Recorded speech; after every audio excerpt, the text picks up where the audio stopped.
Swift et l'obsession de la noyade. Dans cette vidéo, moi, j'ai décidé de faire un peu comme dans mes cours de littérature. C'est-à-dire qu'on avait un corpus. Donc j'ai pris plusieurs chansons de Taylor Swift dans son œuvre et j'ai décidé de les analyser sous l'angle d'une thématique. Et donc cette thématique, c'est la noyade. Il pleuvait et du coup, c'est ce qui m'est venu en tête. Donc vraiment le programme qu'on adore. En vrai, pas de panique. Ce que vous allez rapidement voir, c'est que la noyade, elle prend plusieurs formes dans l'œuvre de Taylor Swift. Donc c'est pas seulement ne pas savoir nager et être en dépression. Heureusement. Autre disclaimer, que ça soit clair. J'ai fait un travail de littérature très clair et précis. Et donc pour rester dans mon cadre, je vais lire mes notes à balle. Pas d'impro aujourd'hui, ok? On est calme, on est posé, très tchatcher, très prof de français. Donc c'est parti, on se jette à l'eau. Oh la bouffe, oh la bouffe. On va commencer du coup avec Tie Together with a Smile de l'album début, en fait son premier album, pardon. Et du coup là ça va être la première fois que Taylor Swift va utiliser l'imaginaire de la noyade. C'est pas pour une grande rupture tragique, c'est pas pour un scandale médiatique. Elle va nous faire la description d'une fille qui sourit alors qu'elle est en train de couler. Tie Together with a Smile, c'est la toute première noyade chez Taylor. C'est une noyade intérieure, une noyade silencieuse, celle d'une ado qui manque d'estime de soi. Taylor décrit une jeune fille persuadée qu'elle n'est pas jolie, pas aimable, pas assez bien, et personne ne voit qu'elle va mal, sauf le reflet qu'elle a d'elle-même dans son miroir. En fait, il y a en sous-texte un peu de body dysmorphobie. Et c'est là que Taylor va lâcher une des images les plus fortes de ses débuts en disant « The water's high, you're jumping into it ».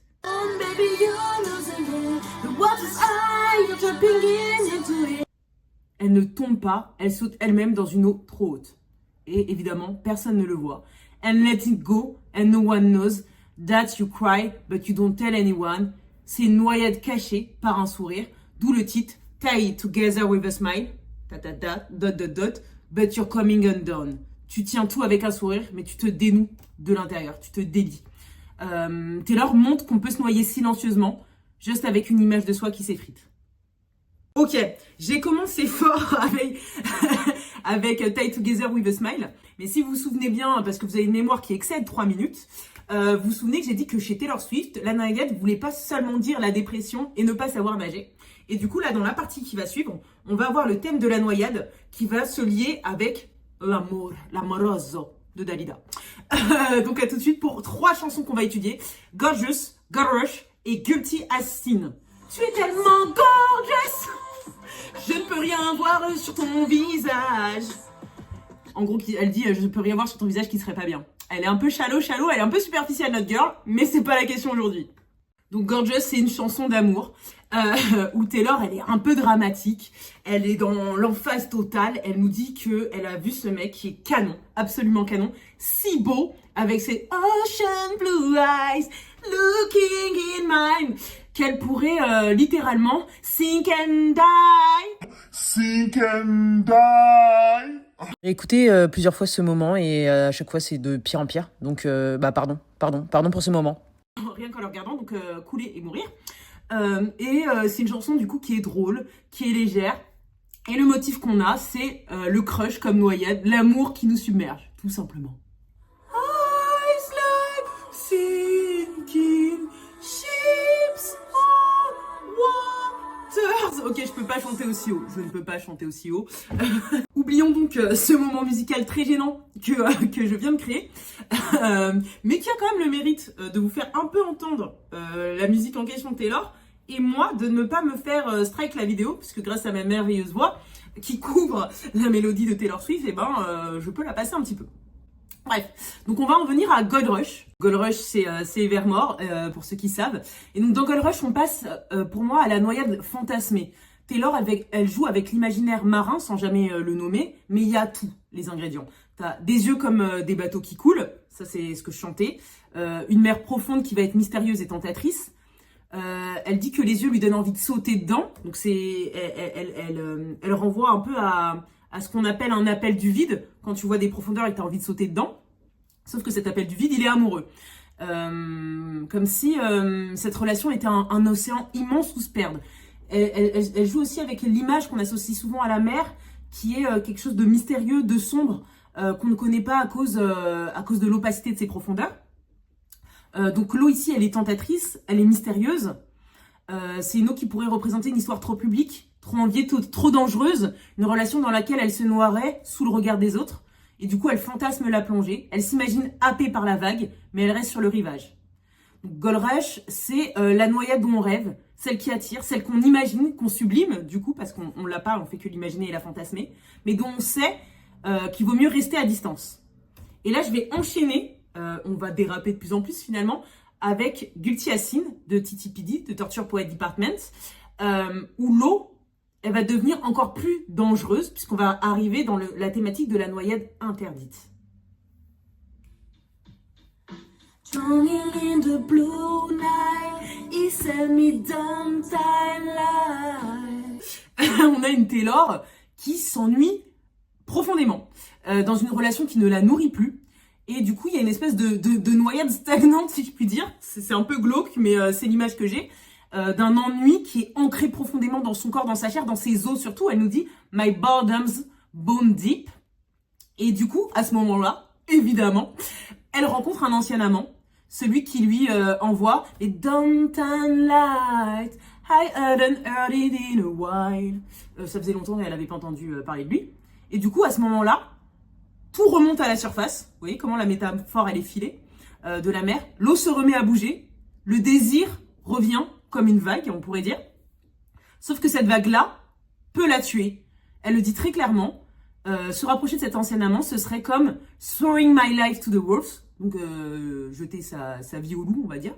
Or the ocean rocks. Donc, se jeter sur les rochers ultra coupants qu'on peut avoir dans la mer. Donc, on est dans la thématique d'un désir interdit et d'un fantasme qui est tellement intense qu'il en devient presque religieux. Elle nous dit « Without ever touching his skin, how can I be guilty as sin ?» Comment, même sans toucher sa peau, elle arrive à avoir l'impression d'être coupable suprêmement d'un péché, quoi. Péché, on retrouve encore une fois cette connotation religieuse. Et du coup, ça qui marche bien avec le thème de la noyade, on peut se dire, on peut se dire que là, comme une envie de suicide, cette noyade dont elle parle, cette noyade du désir coupable, elle est socialement inacceptable. Parce que succomber à cette noyade, se jeter dans la mer de son amant, ça signifierait que Taylor trompe son partenaire actuel. Et du coup, oui, accepter ces nouvelles eaux troubles, ça serait commettre un adultère, un péché capital, selon la religion. Du coup, là, avec ces trois chansons, on a eu Gorgeous, la noyade mignonne, je me noie dans ses yeux, il est trop beau. On a eu Gold Rush, la noyade fantasmée, j'aimerais plonger dans tes eaux noires. Et là, on a Guilty as Sin, la noyade interdite, le péché ultime. On va avoir un peu la thématique de noyade toucher le fond, quand la noyade dit « je vais mal ». Et du coup, on va commencer, je vous laisse un petit suspense, par une chanson de Torture Poet Department. Pour celles et ceux qui ne le savent pas, c'est un album où il y a eu 31 chansons. Sur les 31 chansons, on va dire qu'il y en a 28. C'est la déprime la plus totale. Donc c'est vraiment pas surprenant que je cite autant de chansons de cet album. Et du coup, là, on va parler de So Long London, où la thématique, c'est la noyade du couple. On entend comme des cloches dans la chanson en permanence. Donc encore un peu la thématique du religieux en vrai. Je vais faire une vidéo sur ça. Et toute la chanson fonctionne comme si elle répondait à une accusation très claire. Tu as quitté le navire. You say I've abandoned the ship. Et elle dit littéralement, mais je coulais avec. But I was going down with it. Et du coup, on a tout un morceau qui continue comme ça. Elle qui essaie de sauver quelqu'un, qui lui se laisse dériver. Pulled him in tighter each time he was drifting away. Donc, je le tirais de plus en plus fort, de plus en plus étroitement, à chaque fois qu'il se laissait dériver, qu'il se laissait aller. Elle essayait de le ramener vers le rivage. Elle nous dit qu'elle porte la relation up the hill, donc en haut de la colline, qu'elle se fatigue, qu'elle se courbe et qu'elle finit par prendre froid. My spine split from carrying us up the hill. Ma colonne vertébrale s'est brisée à force de nous porter en haut de la colline. Red through my clothes, weary bones caught the cold. Donc c'est une image hyper physique. À force de sauver quelqu'un, c'est elle qui se noie, c'est elle qui s'enrhume, c'est elle qui prend froid, quoi. Et moi, ça m'a tout de suite fait penser aux consignes de l'avion sur les masques à oxygène. On dit toujours mettez votre propre masque à oxygène avant d'aider les autres. Et dans cette chanson, elle nous dit qu'elle a passé des années à faire l'inverse et que forcément, elle finit dans cette relation à bout d'air, elle a plus rien à donner. Elle est exsangue, si je devais poursuivre dans cet ordre d'idées. Et à un moment, d'ailleurs, elle dit qu'elle abandonne ce qu'elle appelle comme étant des soins intensifs. I stop the CPR after all it's no use. Donc elle arrête d'essayer de le maintenir en vie puisqu'elle voit que ça n'a aucun intérêt. En gros, elle faisait du bouche à bouche émotionnel à quelqu'un qui ne voulait plus revenir à la vie. Et quand à la fin elle dit I'm just getting color back into my face, c'est une image parfaite. Elle nous dit qu'elle reprend des couleurs, donc elle reprend vie parce qu'elle a arrêté de couler, parce qu'elle n'est plus avec cette personne. Et oui, So Long London, pour ceux qui ne s'en doutaient pas, est une chanson sur une rupture. Continue avec la dépression avec The Bolter, et qui est aussi de l'album Torture Poet Department, évidemment. Donc après So Long London, qui était la noyade en couple, dans The Bolter, là, c'est l'enfance, la glace, la survie, un peu la thématique. On comprend pourquoi elle a développé cette stratégie de fuir pour survivre, d'une certaine façon. Parce que finalement, la chanson, elle commence super fort, puisqu'elle nous fait le récit de cet enfant qui, à 6 ans, tombe dans de l'eau glacée. Et elle nous fait ce récit des premières lignes, pas comme une anecdote. En fait, c'est littéralement un mythe d'origine, un mythe fondateur de personnage. C'est le trauma initial qu'elle nous raconte. Enfant, hein, du coup, elle est tombée dans une eau glacée, elle a failli mourir noyée. Et du coup, Taylor va réutiliser cette image plus tard, parce qu'elle nous dit « It feels like the time she fell through the eyes and came out alive ». Elle chante beaucoup mieux. Le tempo n'est pas tout à fait le bon. Mais je suis fatiguée, ok. Mais l'essentiel, c'est qu'on comprend. Là, quand elle dit « Ah, ça rappelle cette fois où je suis tombée dans l'eau glacée et j'en suis ressortie en vie », c'est que chez elle, survivre, c'est tomber, puis se sauver seule. Et c'est un modèle qui va structurer toute la vie sentimentale qui est racontée dans la chanson. Tout au long du texte, elle nous dit qu'elle tire des hommes sous l'eau, watching him jump, then pulling him under. Je le regarde sauter et voir, je l'enfonce un petit peu. Et du coup, ce qui est intéressant aussi, c'est que c'est pas présenté comme une femme prédatrice, mais juste comme quelqu'un qui rejoue son trauma. Elle attire les hommes, un peu comme une sirène. Donc on retombe dans cette image de la mythologie grecque qui a beaucoup en fait dans l'album de Titi Pidi de Taylor Swift. Mais dans la chanson là, où elle n'est pas une sirène, c'est même si elle les attire sous l'eau, on a juste l'image on va dire de Taylor qui va partir avant que ça ne devienne mortel pour elle. Elle s'enfuit quand elle voit les leaks in the floorboards. Elle s'enfuit dès qu'elle voit les premières fissures dans la relation. Elle sent que la glace va céder sous ses pieds, alors elle court. Parce que pour elle, rester, c'est se noyer à nouveau, going down with him, dans So Long London, et partir, du coup, c'est respirer. Et là, la chanson, elle le dit parfaitement. As she was leaving, it felt like breathing. Alors qu'elle s'en allait, elle avait l'impression de respirer à nouveau. À chaque fois qu'elle fuit, elle reprend de l'air, elle retrouve la terre ferme, elle échappe à une nouvelle noyade sentimentale. The Bolter, pour moi, c'est un peu la chanson qui explique tout. Elle nage vite, elle s'enfuit vite, et c'est pas un caprice, c'est parce qu'elle a appris très tôt que c'est en partant qu'on survit. Vous êtes un peu ému là, vous êtes un peu touché, vous voyez un peu les craquelures sous le masque de la femme Taylor. Et là, je sens que les plus sceptiques d'entre vous, ceux qui n'aiment pas Taylor Swift, sont en train de se dire « Ah ouais, la fille, elle est profonde, elle a des cicatrices et des souffrances, j'aime ça. » Et moi, j'aime que vous aimiez ça en elle. Et là, on va passer à Clean, avec cette thématique un peu de la noyade qui va sauver. Et donc, Clean, ça nous vient dans 1989, donc un autre album de Taylor, nommé sans doute parce que son année de naissance, c'est littéralement 1989. Hop, voilà un peu de l'or pour vous. Mais Clean, c'est vraiment la chanson pivot de toute cette thématique de noyade pour moi. Parce que pour la première fois, la noyade va la sauver. Finally breathe, and by the morning, gone was any trace of you. I think I am finally clean. Oh, oh, oh, oh, oh, oh. La chanson, elle va commencer dans la sécheresse, bizarrement. The drought was the very worst. Oh, oh, oh, oh. Voilà, écho en oh, oh. Donc la sécheresse, c'était la pire. Les fleurs qu'ils avaient fait ensemble meurent de soif. Elle nous dit, rien ne bouge, rien n'avance. c'est un lent dépérissement, un deuil qui craque sous la chaleur. Et puis la tempête arrive, et bizarrement, cette tempête, elle semble salvatrice. Elle nous dit « The sky turned black like a perfect storm ». Donc, ok, le ciel passe au noir, comme s'il y avait une tempête parfaite. Et donc, on peut s'intéresser sur l'adjectif parfait. La pluie tombe, mais c'est pas seulement de l'eau, c'est la nature qui semble se déchaîner. Elle perd absolument la guerre, elle perd cette relation, elle coule, elle s'enfonce. Et là, elle raconte l'une des images les plus fortes de cet album selon moi. Elle nous dit « The water filled my lungs », donc l'eau rentre dans mes poumons. Si on parle de pneumonie, c'est un peu la fin, quoi. C'est l'agonie, c'est un très très mauvais signe, hein, l'eau dans les poumons. Retenez ça. J'ai pas fait médecine, mais je pense que c'est mauvais signe. I screamed so loud, but no one heard a thing. J'ai crié tellement fort que mais personne m'a entendu pour le coup. Donc elle se noie littéralement. Et c'est exactement à ce moment-là qu'elle dit « When I was drowning, that's when I could finally breathe », que j'ai très bien chanté juste avant. Donc c'est au moment où je me noie que j'ai enfin pu respirer. Il y a une inversion totale. Elle respire seulement quand elle arrête de lutter, quand l'eau remplit ses poumons. Voilà.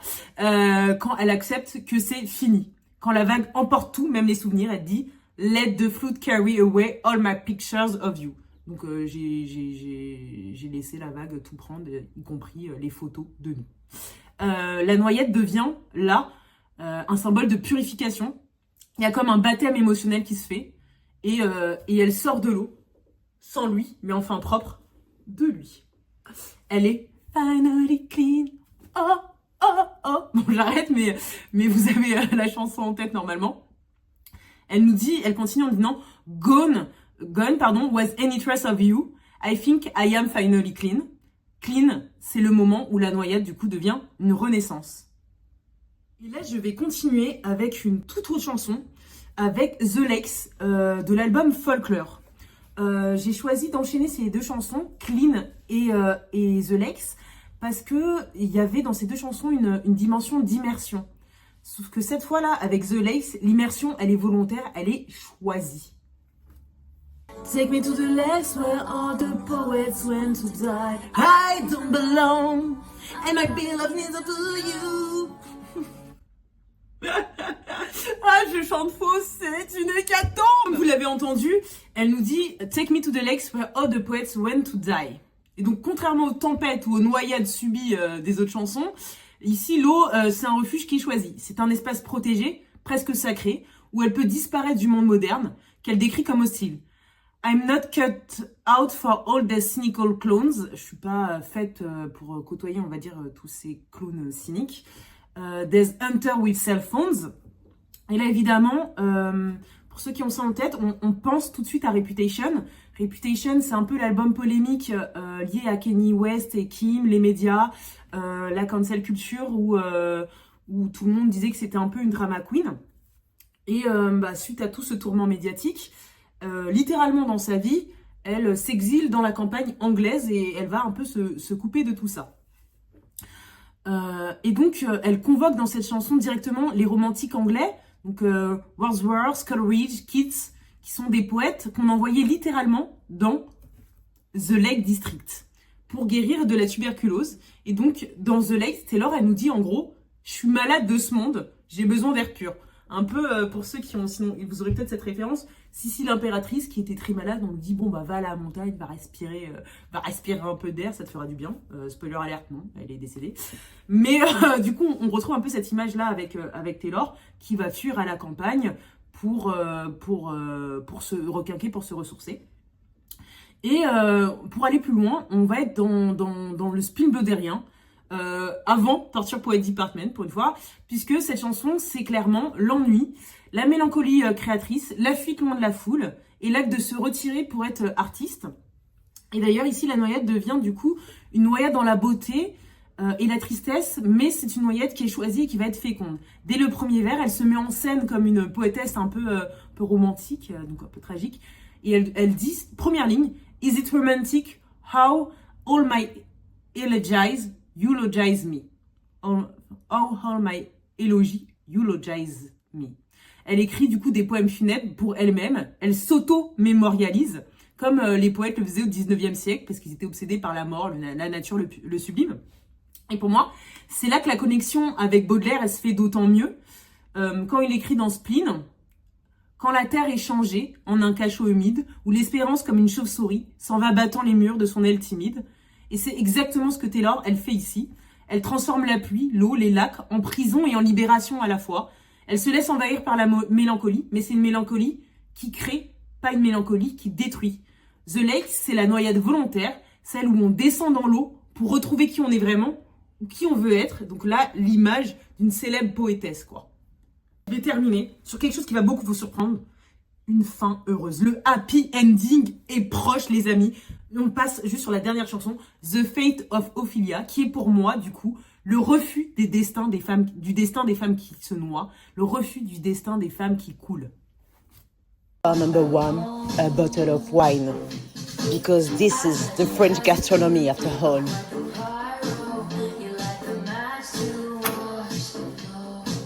Et donc, je vais essayer de pas me répéter parce que j'ai déjà fait une vidéo assez complète sur The Fate of Ophelia, puisque c'est une chanson qui est issue du dernier album de Taylor, The Life of a Showgirl. Et du coup, j'en avais parlé là-dedans. Et donc, on termine avec The Fate of Ophelia, parce que là, Taylor, elle convoque carrément finalement le mythe tragique, le mythe ultime de la noyade féminine, avec Ophélie, ou Ophélia, cette héroïne dans Hamlet de Shakespeare. C'est une jeune femme qui finit dans un étang, qui est submergée par la tristesse, par la folie et l'abandon.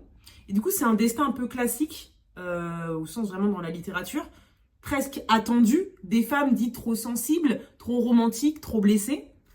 Et du coup, dans cette chanson, Taylor dit clairement qu'on est venu la chercher avant qu'elle se noie. Elle dit And if you never come for me, I wouldn't die of melancholy. En fait, et si t'étais jamais venu me chercher, je serais morte de tristesse. Et d'ailleurs, elle continue en nous racontant No longer drowning and deceived, all because you came for me. Je suis plus en train de me noyer et dans le chagrin parce que t'es venu pour moi. Donc Taylor n'est plus sous l'eau, elle n'est plus dans le mensonge ou le chagrin, elle n'est plus seule avec ses fantômes. Il y a un retournement total du trope de la noyée. Pour une fois, elle n'a pas eu déjà pour une fois elle est en vie surtout, et elle n'a pas eu besoin de se sauver seule comme on voyait dans The Bolter où elle fuyait tout le temps. Ce qui est magnifique du coup, c'est que The Fate of Ophelia pour moi dialogue directement avec The Bolter, qui était une chanson de l'album avant.